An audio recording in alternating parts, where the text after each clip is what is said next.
What are you looking for from Trevor Lawrence and company? I need Trevor Lawrence's second progression throw to look like his first progression read. When number one is there, Trevor throws it as good as anybody.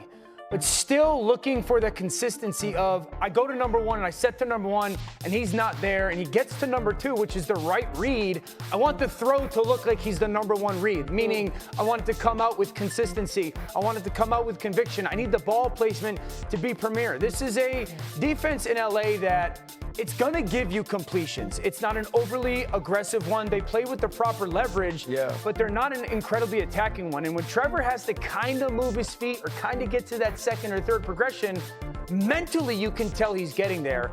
I need physically it to match as well. Before that to even happen, they got to do a better job protecting Trevor than they did against Seattle.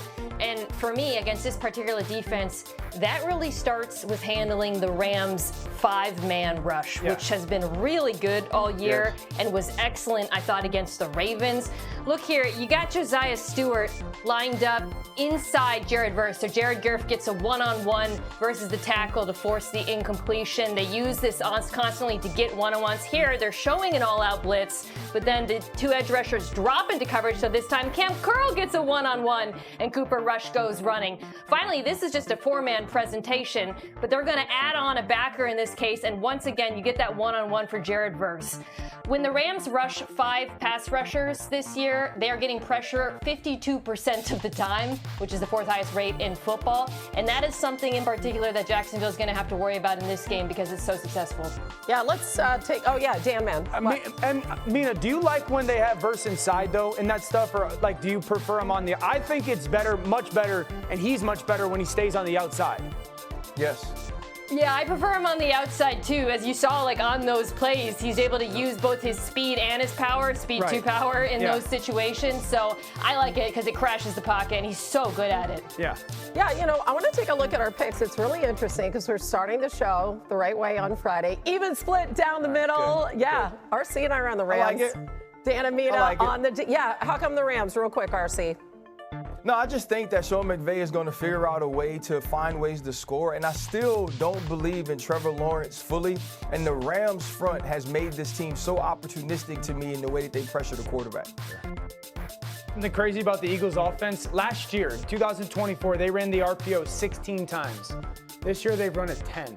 This is a team that in 2023 ran it 300 times, 200 times. The RPO has gone away from this offense. Wow, that's because he's so comfortable that way. All right, so again, one of the many mysteries about the Eagles, when we look on the other side of the ball, when the Vikings are on offense, what's the most important matchup, Dan? I would live in 11 personnel this week if I was Minnesota. In Minnesota, it's not necessarily who exactly they are. They middle of the pack when it comes to putting those 11 personnel people, 3 wide receivers on the field. But Philadelphia defensively is a bottom 5 defense if you do so. They've given up 11 touchdowns facing 11 personnel. For me, it's Justin Jefferson and Addison. It's all about how do I use Justin and how do I use Addison. And if I can get one of those two guys on anybody really but Quinyon Mitchell or Cooper DeJean, we should have a ton of success throwing the football. And so as much as I love Minnesota's 12 personnel when they put their 2 tight ends in the field, this week, I think it's an 80%, 11 personnel matchup or plan game-wise, and I would make Philadelphia play to their weakness, which is having those 3 or 4 corners on the field. Dan, I love that. And I love the fact that you mentioned Addison and Jefferson because the matchup isn't in the slot. The matchup is going to be outside, opposite Quinyon Mitchell. And it's going to be schematically, what do we see from Vic Fangio's defense early? You know, a few days ago or a week ago, we watched Quinyon Mitchell on the sideline with a hamstring. And so is he going to track number 1 in Justin Jefferson, or is he just going to play one side of the field? Because if he does, and we know exactly where to go each and every play, they should get a heavy dose of Jordan Addison or of Justin Jefferson on the outside because they are so susceptible and vulnerable. All right, guys, as we look at our picks here, What do we got? How am I the only one on the Vikings? Because I listened to you guys breaking down all the Eagles' issues, and I'm like, the Vikings are at home. They're going to beat Santa. Well, That's how. you be respectful to Carson Wentz. No, Oh, you knew that was coming. You knew that was coming. Okay. ride the roller coaster, man. Some notable injuries, by the way, ahead of the Commanders and the Cowboys on Sunday in Dallas. Terry McLaurin will be out for a fourth straight game. We still don't really have any definitive word yet on Deebo Samuel, and actually the same can be said for CeeDee Lamb. As we mentioned, that Diggs injury popped up today. He's out Sunday. Here's Dallas head coach Brian Schottenheimer with more.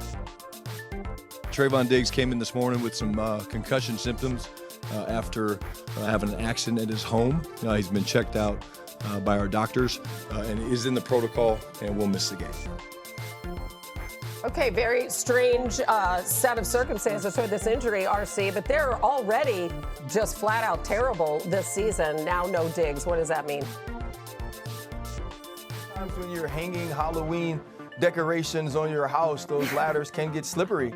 No, I'm just joking about something I probably shouldn't be. But I think the thing about this is Redick Stewart has played a ton in the slot for this team. And on the outside, we've seen a lot of Durant Bland and Kyer Elam. And so you're going to see those things as well. I think the big thing for the Dallas Cowboys is that can you stop the run first? To even get to the point to where your cornerbacks and your secondary and your defensive backs are involved in this game. When you think about Bill Krosky-Merritt and what we've seen for him throughout this year, he didn't have that sort of impact on the game against the Chicago Bears. And I expect that they'll come in watching that film from last week and say to themselves, that's where we have to get going, which will allow Jaden Daniels opportunities to carve up that back end, because we know the rush of the Dallas Cowboys isn't what it could have been after making the trade of Micah Parsons. Yep, it all goes back to that. All right, so let's talk about the Dallas offense. They're going to have to carry the day as usual. What are you looking for? It's a great offense until it gets to the red zone, and then it's an average offense. If the Cowboys are going to matter this season with as bad of a defense they are, they're going to have to be a lot better in the red zone. I think they got to throw it a lot more in the red zone. Just look at where Dak ranks and where this offense is. Outside of the red zone on the right side, they're top 5. Inside the red zone, they're bottom 3rd. And so if they want to score enough points to protect this defense, that's number one. Number two, I keep saying this, and I'm being dead serious. I cross the 50 if I'm Dallas offensively, and it's 4th or 5 or less, I'm going for it. I'm not kicking field goals anymore because it does nothing for my football team to actually help us win the game. Yes. It just gets Brandon Aubrey points. Go for it. That's the analytics Mina likes. No. There it is. Whoa. Mina. Wow. Yeah, it's a party. It's a party. It's a party. It's a party. That's what it's going to feel like when both these teams are on offense. Both of these coaches needs to be aggressive as hell in this game. I'm with Dan. Passing in the red zone, too, when things get tight. I don't think Washington has people who can cover both CeeDee Lamb and George Pickens.